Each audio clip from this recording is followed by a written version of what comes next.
Somil, Paige, thanks so much for joining us. Thank you for having me. Thanks for having us. So, the community in Minneapolis has been witness to both the trauma of George Floyd's murder and now to Daunte Wright's, and that's just in the last year. So, Paige, you joined us last June when protesters were in the streets for George Floyd. And back then, we spoke about why it's so hard to hold police accountable. But it feels like there was something else that we also needed to address then and now. So, bringing the conversation forward, it seems like accountability is not the singular cure to this problem, and it also doesn't erase the harm that's already been done. So how do we get in front of the harm? I think it's really important that we emphasize that real justice would be George Floyd and Daunte Wright being alive today. What happens after people are killed by the police, this idea of accountability and prosecution, hopefully provide some semblance of peace and healing for their families and their communities and their loved ones. But it doesn't, justice would truly have been them being alive today. And so it's really important that we focus on the front end. How do we avoid this from happening in the start? We want accountability when it does happen, but we don't want it to happen at all. So how do we ensure it doesn't happen at all? And I think that means completely reimagining our carceral system and our punitive system. And obviously within that, what policing institutions are. I hear a lot of people being like, our institutions are broken. And what's important to recognize is that they're not broken. They were designed this way. They were designed to exert social control over Black people. They were designed to hurt Black people in this country. So we really need to think about how do we limit the role, responsibilities, power, and funding of police so these interactions that lead to the death of Black men and over 1,000 people every year in this country at the hands of police doesn't happen. Can we also talk about why, police training isn't a part of the solutions that we're offering? Because, I'm thinking back in 2016, Philando Castile was also killed in Minnesota. I think it was in St. Paul, and it was also for a traffic stop. And one of the solutions that was peddled back then, both at the federal level and at the local level, was like, we just need police training. So why didn't it work back then, and why isn't it a continued part of what we're calling for? Yeah, I think it's elected officials and politicians' instinct to rely on police training. And it also gives them an avenue to provide police with more funding, which is deeply disturbing when you look at the disparities in funding for police versus other social services. When Philando Castile was murdered by police at a traffic stop again in 2016 in Minnesota invested $12 million in police training. That did not save George Floyd. That did not save Daunte Wright. We know that within a racist institution, you cannot train the racism to disappear. That's not going to happen. These trainings do not work. We know that the officer who killed Daunte Wright now was on the force for 26 years. She went through multiple trainings. Training is not the solution. Implicit bias training is not the solution. De-escalation training is not the solution, because quite frankly, people in the police force do not bring that training out. And we've seen repeatedly through many quantitative studies that it does not actually impact how police work with people. But consistently, despite all this evidence we have to show that police training doesn't work, politicians and elected officials continue to rely on it. And I think it's important that we discuss the ties that they have to law enforcement and police unions in general as well. Police unions exert a lot of power over elected officials, which makes it really hard for them to actually implement transformational change, as police unions are opposed to every change. They're even opposed to additional training, right? So it's impossible to talk about things like decriminalization or the repeal of certain criminal laws and offenses or divestment with them when they're stuck on training. And even with that, they have to push really hard. And kind of to loop it back around to just like police unions, we just found out that the officer who killed Daunte Wright was the president of the Brooklyn Center Police Union. And that is incredibly disturbing, but also should not be a surprise to anybody. Somil, I want to ask you, according to Police Scorecard, an organization that collects data on policing across the country, police killed 121 people during traffic stops alone last year. And we were just talking about, in 2016, Philando Castile's death at a traffic stop. And even George Floyd's death was because somebody called in what looked like a counterfeit $20 bill. None of these seem like interactions that law enforcement necessarily had to be involved in. So is there an alternative? How do we lessen the interaction between law enforcement and citizens? It's a great question. We lessen them by eliminating them. There's no good reason for armed, violent cops to be interacting with citizens over such low-level potential offenses. And I want to keep in mind, by the way, that these are all legally innocent human beings. Okay, we like calling them offenders and suspects and criminals. They are not yet, and that matters. But yes, to second Paige's point, training doesn't work. Law reform has not worked. Look, I spend my days doing law reform, and I have to admit after a while that the Supreme Court has been complicit in propounding the myth that every interaction between police and people are inherently dangerous for police, and therefore they can pull over black people under any pretext and start searching them. They can yank them out of their car under any pretext because it's assumed dangerous, right? They can assert use of force with virtual impunity due to both cases like Graham v. Connor and doctrines like qualified immunity, right? We're chipping away at these doctrines, and we're going to continue to chip away. But let's be honest, it hasn't worked yet. And the most easily administrable prophylactic way to make sure that people like George Floyd and Daunte Wright and Philando Castile live is to not send armed cops after them in the first place. And I want to say one more thing.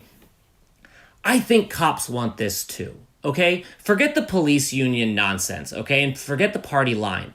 Cops didn't sign up to pull people over and sniff around for weed and issue traffic citations, okay? And they're not trained for it.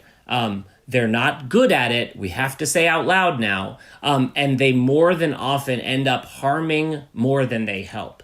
So let's give them what they want and protect communities by getting them out of the business of enforcing most of the interactions that they engage with. And I say most because I think what people don't realize in America is 80% of criminal dockets around the country are for misdemeanors, okay? Cops and prosecutors love talking about protecting us from serious crime, okay? That's not what they're doing the vast majority of time, and I don't think that's what they want to be doing, so let's oblige them and get them out of the business of 80% of what they're already doing and don't want to do. I want to ask both of you this question. I think listening to the transcripts and to the audio from the Derek Chauvin trial, one point that really struck me was that one of the person who called 911 when the store owner thought that the $20 bill was counterfeit seemed to say that he wished he had never done it, that he had so much regret about having made that call because of what happened, and that he didn't want to see any of that happen. Even before George Floyd's death, even watching that interaction, he had immediate regret. And I'm wondering, what is the alternative? Like, we have all been told, call 911. He was told to call 911. How do we get out of that knee-jerk response? What is the alternative? What would that look like? Yeah, I really appreciate that question. I continuously go back to this Angela Davis quote, and at this point people are probably sick of me saying it, but she says that in the US, prisons and police are given like life and death. Nothing else in the US is given like prisons and police. We are not guaranteed health care. We are not guaranteed education. We are not guaranteed mental health care. We are not guaranteed a range of services that we know would prevent people from having to engage in different types of criminalized activities, right? Crime is, first of all, a social construct. And second of all, it's not random. People have to engage in it when we can't meet their needs. So I think there really needs to be a focus on how do we allow people to thrive in this country? How do we provide them with the resources to thrive here? And I think it starts with shrinking the responsibilities of police, and then divesting from police departments and reinvesting in community-based services and programs. And I mean, truly, people are like, well, what will we invest in? There's a range of services we can invest in. There are examples of services like Cahoots in Eugene, Oregon, where there's a completely separate entity that is dispatched to behavioral health crises and mental health crises. We have examples from across the country of different pilots being tried out. And then we can engage in and invest in violence prevention programs, in youth programming, in job programming, in education and housing. I mean, truly, policing targets overwhelmingly low-income people. So what if we provided them with the resources to have a job that pays them well, a living wage, and provides them with housing? So many of the criminal laws on the book criminalize poverty. We criminalize people not being able to meet their basic needs, but we don't even provide them with the resources to meet those basic needs. So how do we do that? And I think it's from reinvesting in community-based and community-led services and programs. At the same time as we are also changing what we call a crime. Absolutely, absolutely. Completely reimagining how we think of harm in this country, right? Harm, we're not saying that harm's going to stop, but how do we try to prevent that? And how do we get to real healing? And I think it's also important to acknowledge that our current criminal legal system doesn't provide peace and healing and actual justice to a lot of people who are engaged in it, a lot of survivors who are, again, put through trauma and come out the other end with what? Somebody being locked up. Where is the real peace and healing in that? And how do we get out of this framework that we have to be punitive in every single circumstance of harm? So, yeah, Somil, did you want to say something? I was going to note that, specifically to your point about 911, once we reinvest in all of these services, there's a bunch of other numbers below 9 that you can call, right? It can be a part of a menu of options. And it's that people don't feel like they have any options when they call the police.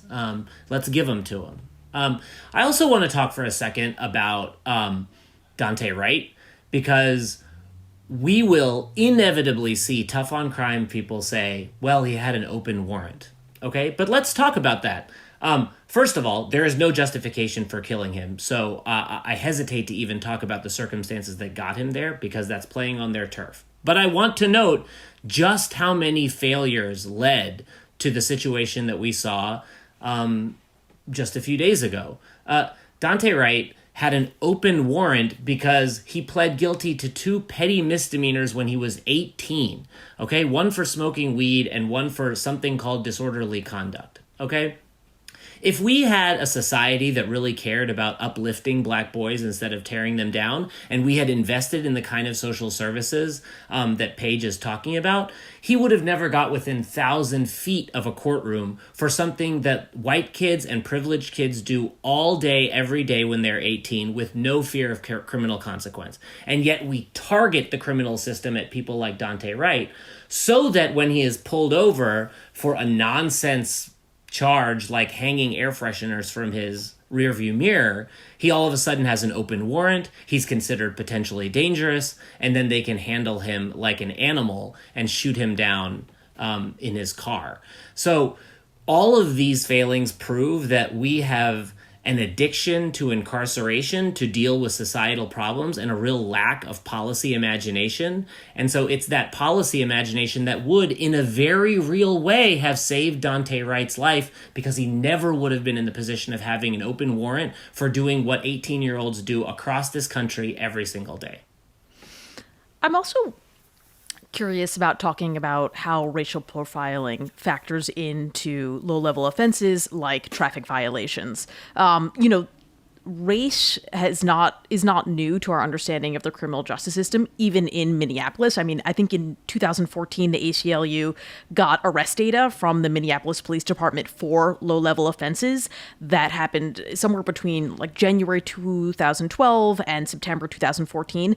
And the data includes information from like almost 100,000 arrests, and the numbers show a huge disparity in the way that police enforce low-level offenses. And the disparity was as high as 8.7 times that a black person would be arrested than a white person. And I'm curious if you can sort of draw the line between racial profiling and these low-level offenses. Yeah, I think that a big point to make here is that we push police into low-income communities of color. That is where they are most present, which obviously leads to racial disparities because they are not in white gated communities. They are not seeing if rich white teenagers are smoking weed. They don't care because they are in the predominantly black communities of color and predominantly low-income communities. That's where they are stationed. So obviously there will be disparities that come up. And this is the problem that we see with ideas around like predictive policing and sending police to places where there's a lot of criminal activity, which is complete nonsense. Of course, if you have the majority of your police stationed in one specific community, one demographic, you will have higher arrest rates for those people. And at the core of this is, again, why policing was created in this country. It started as a slave patrol in Charleston, South Carolina, to exert social control and ensure that slaves would not try to get to freedom. Enslaved people would not try to get to freedom. And so from its inception, it's been targeted at Black people. And you can't tear that out, you know? It's over 100-year history of them targeting Black people, and that is their job, right? This is not a broken system. They are doing exactly what they were designed to do, to target Black and brown people, and to oppress those people. And that racism doesn't just stop at the point of policing, right, Somil? I mean, this is something that continues straight into the entire criminal legal system, from jury selection and judges and prosecutors. Can you give us an overview of how that racism becomes a thread throughout the entire contact with the criminal legal system? Yeah, I'm so glad you raised that because that is a fact. When you send police after Black and brown communities, they end up in the system. And our system is designed to keep you in it, not to get you out of it. So, for example, Paige just mentioned something like predictive policing, right? That's supposed to be a panacea to get the bias out. But if it's based on quote unquote criminal history, then of course, if your community is targeted, you're going to have a longer criminal history. That doesn't just make you more likely to get policed. It makes you more likely to be held pre-trial, right? If you're more likely to be held in jail pre-trial, you're more likely to take a plea deal and just get back to your family, right? That gives you a conviction. Then you're more likely to get more time once you're sentenced. Then you're more likely to get harsh conditions for probation and parole. Then you're more likely not to be able to get a job afterwards. Then you're more likely not to be able to pay your court fines, right? And around we go. And so it all starts from exactly the place that Paige said, a racist form of social control over certain communities, but it has bled into every aspect of our criminal justice system. And that's why, again, the simplest solution is the best one. Let's remove the criminal justice system from the vast majority of our policy making and instead build people up instead of catching them in this trap. It feels like we would also do well to pull the camera back even more, because it doesn't actually start with the point of policing either. And that's part of the point. Like, we keep trying to look at the point where the explosion happens, the trauma happens. But I think what you're also saying, both of you, is that if we pull away some of the, if we divest from police and invest in communities, we're actually just starting to address the problem where it begins, which is before the police or the criminal justice system is even a part of it, in the racial wealth gap, in the, decades of oppression through government racist policies. Like, is that sort of the right framework here? Is just to say, we keep coming back to this policing point, and it feels like we are in a repeat, like we cannot break the cycle because we are looking at it from the wrong starting place. Is that a good way of thinking about it? Yeah, I think so. And I like to use the example of opioids, right? All of a sudden, when opioids were decimating new communities that hadn't previously been acknowledged as being decimated by drug use, we didn't turn primarily to the criminal justice system, right? We infused money into help for them, real medically based help. And I don't begrudge those communities who received that kind of help. I want to expand that kind of help to everybody else so that we never get close to someone being policed for having something like an addiction. And addiction is just one element of it. Paige mentioned earlier, what percentage of our low-level enforcement is for homelessness? Well, homelessness is not a crime.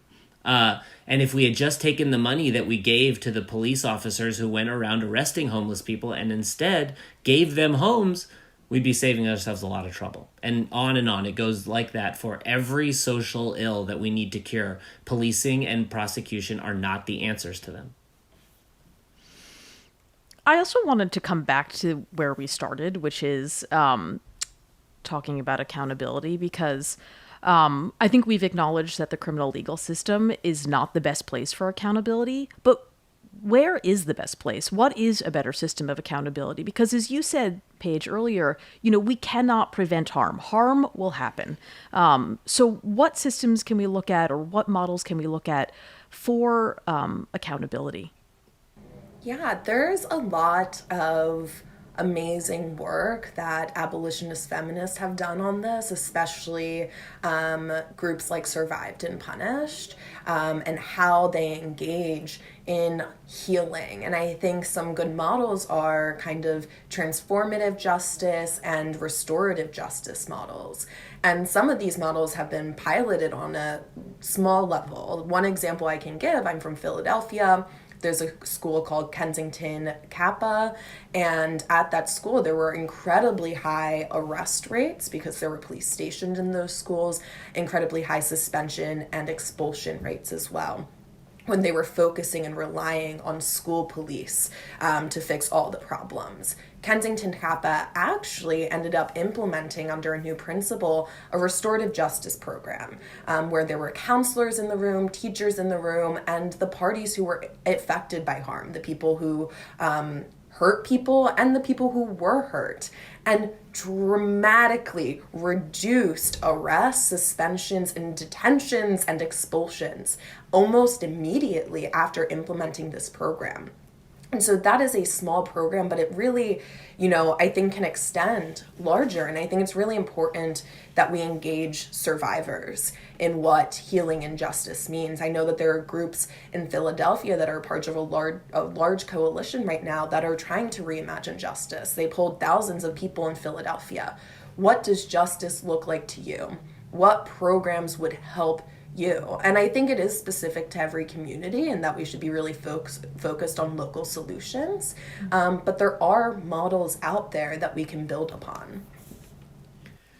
And I want to second everything that Paige just said, and also say, look, we want to talk about holding police accountable, right? I agree with that. And I also agree that the criminal justice system is broken. So where does that leave us? That leaves us systemic accountability, right? So when there is a use of force by a police officer, I don't want local prosecutors who have an inherent conflict of interest with those police officers investigating them often not charging them, but even if they do charging them, getting us only backwards looking remedies and not forward looking ones, right? So instead, I want the federal Civil Rights Division in Washington, D.C. to open an investigation into patterns and practices of unlawful conduct. And I want them to impose the kind of remedies that we're talking about today. And that's where the disconnect has been, because up until now, we have had some semblance of systemic investigations by attorneys general and DC, but they tend to rely on the same kinds of remedies that Paige talked about, pumping more money into training, pumping more money into technology, right? Instead, why don't those investigations engage, first of all, community members to understand how they want to fix their community, right? And I guarantee you it won't be by putting more money into the police. Also, why don't they engage people like us who've spent a lifetime holding law enforcement accountable rather than folks who have an inherent conflict of interest with those law enforcement officers? So that is a new model of accountability that can go alongside some of the reinvestment that Paige and I are talking about. And, just as a model, in 2016, DOJ did get involved in the wake of Philando Castile's death and others. And I think, what you're saying completely played out, which was the recommendations were all the same old, same old. I also wanted to ask you, Somil, you referenced having been in this work for a while, and Paige, I know you have too, and you're in it day in and day out. And I'm curious to ask you a more personal question, which is, what is the effect of witnessing and responding to this kind of trauma on repeat? It just keeps happening. And I'm wondering, that we've talked about harm, and there are immeasurable harms to the families, to the people who witnessed. I think even, Somil, you alluded to the fact that this isn't good for police officers either. But I'm curious just more personally as people who are also working in this space, what that cumulative effect is like. Look, I'll never pretend that it's anything like the people in the community who are suffering right now, but it's hard. We can admit that. It is tough to have to dive analytically into a situation that is anything but analytical at this point, right? And to have to process competing emotions while also trying to extract some good from it. But as naive as it may sound, I feel optimistic. We are making change. We're having a national conversation where we didn't have one before. We are getting more and more officers fired on the spot for these kinds of things where before they were completely protected. Does that mean that we're anywhere close to the finish line? Not at all. But it means that we can get up every day with a little bit of hope that we're making a difference. And that makes a difference to me, at least. Yeah. On my end, I feel tired most of the time, and it's like really challenging to not become just completely disillusioned, and I need to remind myself to like ground myself sometimes. And also we are inundated with this information all the time, and trying to just take a step back sometimes to focus on me and my loved ones in my community. But I share in the optimism, Somil. I keep on referencing the fact that Mariame Kaba put out a book on abolition, and it was number 7 on the New York Times bestseller list. Like, that is huge. Like, who would have thought a year ago that a book on police and prison abolition would be number 7 on the New York Times bestseller list? That is gigantic, right? And a poll was just released a few days ago, which showed that a majority of Americans support reallocating money and putting money into community-based services and programs in alternative responses to mental health, and limiting how police respond to people who are using drugs and other substances, right? And so there is momentum. I think the idea that the defund the police is incredibly toxic and it's done so much damage is just false, right? It is a fallacy. People want to blame defund the police on the elections and all of this. It's ridiculous, especially with this poll coming out. We know that it's fundamentally untrue. And I think we're really moving people to a place, and it's going to be a slow movement, and we just got to acknowledge that. But look how far we've come in a year, right? And that is It's huge. And I am thrilled that this public education, the advocacy, and the organizing that like Black organizers and abolitionists have been engaging in for decades and decades and decades is, finally coming to the mainstream. That the New York Times has an op-ed by Mariam Kaba that she says, we literally mean abolition. This is big, and it's becoming a part of the national narrative. And so I am simultaneously really sad and heartbroken and frustrated, and sometimes I feel like it's not going to work, and I'm fighting these elected officials who are never going to budge, but the public is moving. And I think that's really important. So like an example I can give is Oregon passed a state ballot measure last year decriminalizing drug possession. That was huge. It was a state ballot initiative, right? And that shows that the public is in support of the transformational changes we're putting forth. Right now, there's a bill being debated in Nevada that would decriminalize a range of traffic offenses, right? So there is so much we can do, and that is happening. And while elected officials might be reluctant for more transformational change, I think the public is really on board for that. And to close out, how do we keep ourselves, the public, and I'm counting myself among the public, moving? How do we keep going? I think the fear is always that, we could lose momentum. And if you lose momentum, what happens? So how do we keep the momentum going on keeping this national conversation moving? Because we're not there yet, as Somil and both of you already said. I think get local. Right? One thing that people don't really understand when we say the words criminal justice system is they think there's one system. There's tens of thousands of systems, most of them at the state and local level, right? And the public doesn't need to push the national conversation or fix things at a national level. Just fix your town, fix your county. Go out and organize 10 people to go out and march for Daunte Wright's life, right? That's easy enough. And I think little movements like that across the country can really move the ball forward.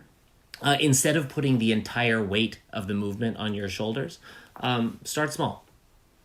Yeah, I mean, Somil, you just stole what I was going to say, but I was going to say, I don't think people recognize the power that exists on the local level, and how much change can be implemented on the local level, and how impactful we can be, right? We have a lot of power over our elected officials on the local level, more power than we have over our federal elected officials and state elected officials. We have power. They will listen to us in many regards if we push and we push. I think it's great that people are organizing on the local level, and it's so important that we push politicians on the local level to do better and just have these conversations, right? There's so many groups engaged right now in like narrative shift programming. How do we shift the narrative on our carceral and punitive systems? How do we do that? How do we talk to people and really get out there? And I think it is starting, like, talk to your neighbors about what defunding and abolition is, what alternatives look like.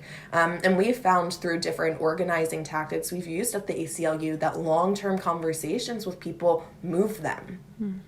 I can say from talking to my mom about these issues, it's really moved her in the right direction. So we have a lot of power on the local level. And for people to not get discouraged, this is a long battle. People have been fighting it for years. My dad was a Black Panther in the 70s, right? Like, this is an ongoing battle, but we all really need to be committed to it. And just to bring it back to the beginning, when we say get local, I think, getting local, one place to start is with these low-level offenses and advocating to decriminalize these low-level offenses and get away from this model of criminality.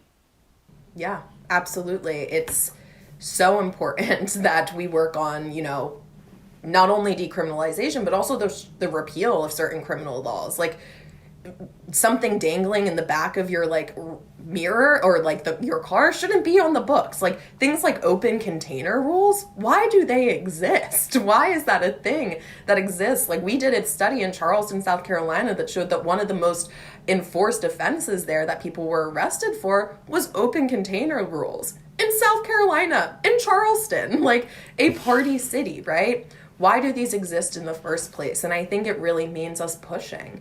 for the repeal of certain criminal laws. Well, Somil. Oh, sorry. I was going to say that your vote matters, right? You vote for the mayors who pick the police chiefs. You vote for the prosecutors who then enforce all of these laws. You don't have to be an expert in criminal justice. You can be sitting on Zoom in your sweatpants like we are right now and exercise your ability to vote and to organize people and educate yourself on the people who make these decisions, because personnel matters too. Yeah, can I just make a plug on that? Yeah. That I think it's so important. We have powers over DAs. We vote for DAs, right?